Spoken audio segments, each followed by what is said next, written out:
안녕하십니까. 반갑습니다. 오늘은요, 이렇게 싸우싸우, 지금 여기가 지금 싸우싸우입니다. 싸우싸우에서 이제 결혼식을 진행하기 위해서 지금 나와 있습니다. 어제는 우리가 이제 뚜엠바오에서 결혼식을 했죠.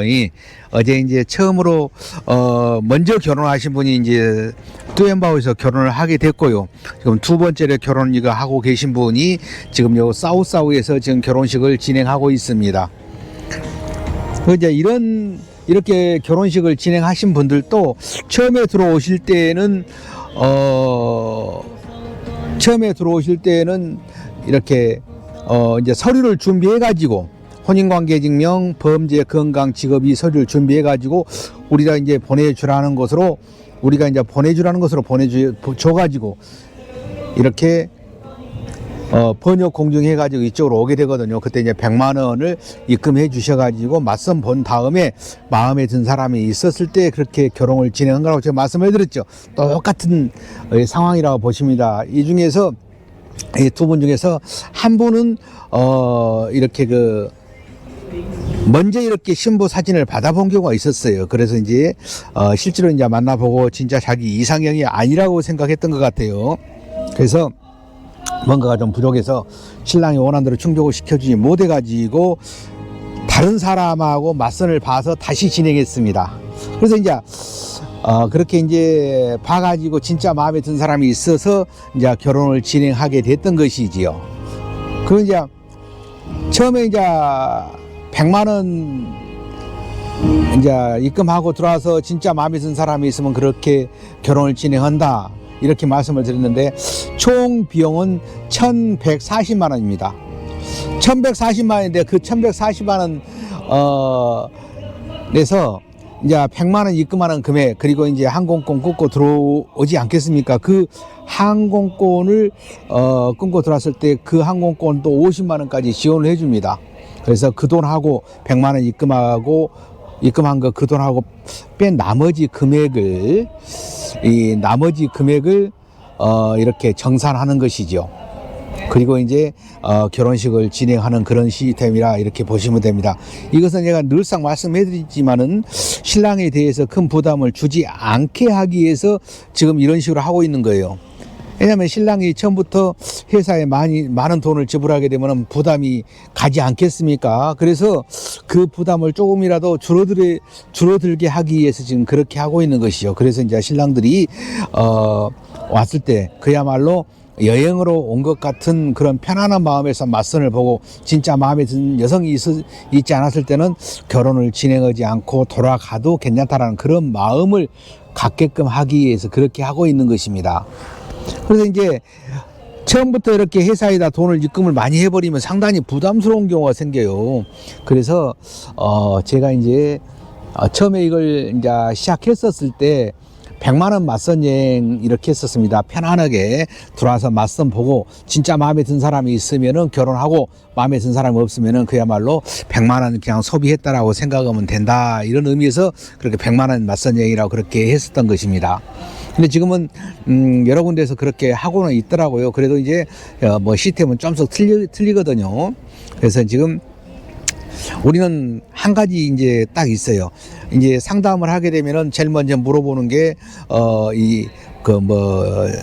나이가 몇 살이냐 물어보고 지역이 어디냐 물어보고 소득이 어떻게 되냐고 물어봐요. 말하자면은 지금 2,210만 원인데 그 소득이 2,210만 원이 제대로 된가 안 된가 말하자면은 신부를 초청했을 때 충족할 수 있는가 없는가 지금 올해로 기준했던 2,210만 원이죠. 내년 같으면 좀 올라가겠죠. 그래서 2,210만 원인데 그걸 충족을 못하는 신랑들이 의외로 많습니다. 그 돈을 못 벌어서 못 하겠습니까? 실제로 벌지만은 증명을 못해서 못하는 것이죠. 그래서 이제 우리가 될 수 있으면은 이렇게 도와주려고 해도 안 되는 사람들이 가끔 있어요. 그래서 이제 나중에 낭패 보면 안 되잖아요. 그래서 그 부분을 신랑하고 이야기를 해서 이렇게 조율에 들어가는 것입니다. 그래서 이제 이제 충족이 된다 한다면은 근데 이제 월급을 받는 사람은 상관이 없어요. 월급을 받는 사람은 상관이 없는데 월급을 받지 않고 이렇게 자영업한 사람들이 꼭 문제가 되거든요. 왜 그러냐면은 1년에 1억을 번다고 하자고요. 총 수입이 1억입니다. 총 수익이. 근데 이제 소득이 이렇게 되진 않잖아요. 왜 그러냐면은 뭐 예를 들어 차 운행하는데 경비도 들어갈 것이고 사무실 경비도 들어갈 것이고 이렇기 때문에 이것 빼고 저것 빼고 그렇게 되면은 실질적으로 이렇게 소득은 얼마 안 될 수 있어요. 그래서 수익이 많다고 해서 소득이 그렇게 또 많이 나오는 거 아니고 이것 떼고 저것 떼고 그러면은 실질적으로 2,210만 원이 안 나오는 신랑들이 있거든요. 그래서 이것을 내년에 결혼 준비를 한다고 한다면은 2,210만 원 플러스 내가 볼 때는 뭐 400만 원 정도는 더 올려야 되지 않을까. 2,210만 원인데 한 2,600 정도는 돼야 되지 않을까 이런 생각이 들어요. 그래도 좀 그래야만이 되지 않을까 그런 생각이 됩니다. 원래 2025년도 1월 1일쯤 되면은 그게 나와요. 소득 말하자면은 소득 이렇게 자격 요건 그것이 나오거든요. 그게 나오면은 그 자격 요건이 나왔을 때 그 자격을 충족하지 않으면은 비자가 나오지 않습니다. 그래서 이제 우리 이렇게 제일로 중요하게 지금 보는 것 중에 하나가 소득입니다. 소득은 이것도 저것도 안 돼 버려요. 그렇기 때문에 내가 맞선을 이제 말하자면 상담을 하면서 그 부분을 내가 꼭 이야기를 해드리고 있는데요. 실질적으로 자영업 한 사람들은 이렇게 문제가 될 수 있습니다. 회사 다닌 사람들도 회사를 꾸준히 다니면 괜찮은데 다니다가 중간에 그만둬 버린 경우가 있어요. 예를 들어서 2023년도까지 다니다가 2024년도 안 다녀버렸다. 그러면 안 나와버립니다. 소득이. 예? 소득급액증이 안 나와버려요. 그런 경우는 상당히 결혼하는데 애로사항이 있다. 이런 말씀을 이제 드립니다. 그래서 우리가 이제 이렇게 이제 100만 원 맞선 여행을 진행하면서요. 편안하게 서류만 준비해갖고 100만 원만 입금하고 들어오시면 됩니다라고 말씀을 드렸는데 그것도 이제 자격이 있어야 되는 거예요.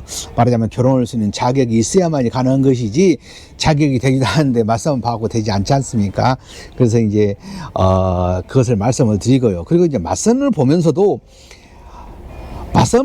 그렇습니다. 내가 나이가 예를 들어 50이다 그러면 50에서 20살을 빼면 되는 거예요. 이제 50에서 20살을 빼면 되는데 근데 50인데 초혼하고 가능하겠는가 안 하겠는가 이건 간단합니다. 20살을 뺐어요. 그러면 30살이잖아요. 50에서 20살을 빼면 30살입니다. 20살 차이가 나도 상당히 많이 나는 거거든요. 근데 베트남 여사 중에서 30살 넘은 사람들 초혼이 얼마나 있겠는가 이걸 한번 생각해 보시라는 거예요. 그러면 답이 나와요. 만약에 한두 명 있다 하더라도 예쁜 사람을 찾는다고 한다면 쉽지 않겠죠. 이런 것들. 나이 차이가 더 벌어질수록 힘드니까. 지금 나이 차이 평균 나이 차이가 19.8세거든요. 최소한 그것을 기준으로 했었을 때는 그 정도는 돼야 되지 않겠는가.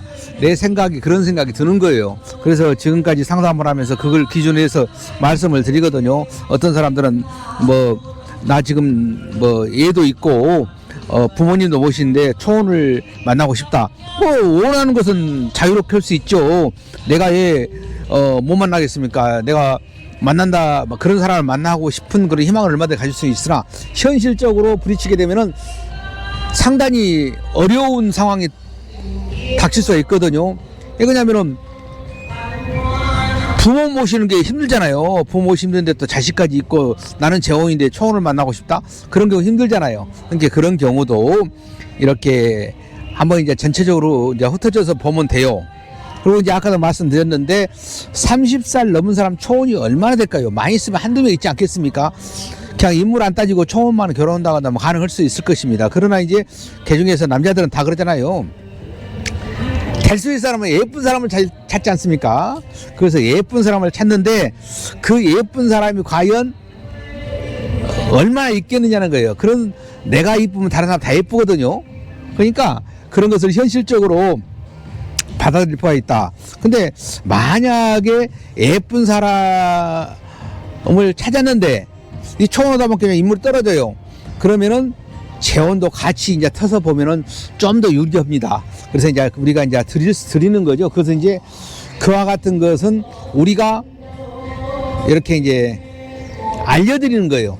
지금까지 많이 결혼한 입장에서 우리가 이제 봤었을 때에 우리가 지금까지 결혼은 상태에서 많은 경험을 가지고 있었지 않습니까? 지금까지 많은 결혼을 했기 때문에 그런 상황에서 우리가 이제 말씀드리는 것이니까 참고해 주시라고 말씀해 드린 거예요.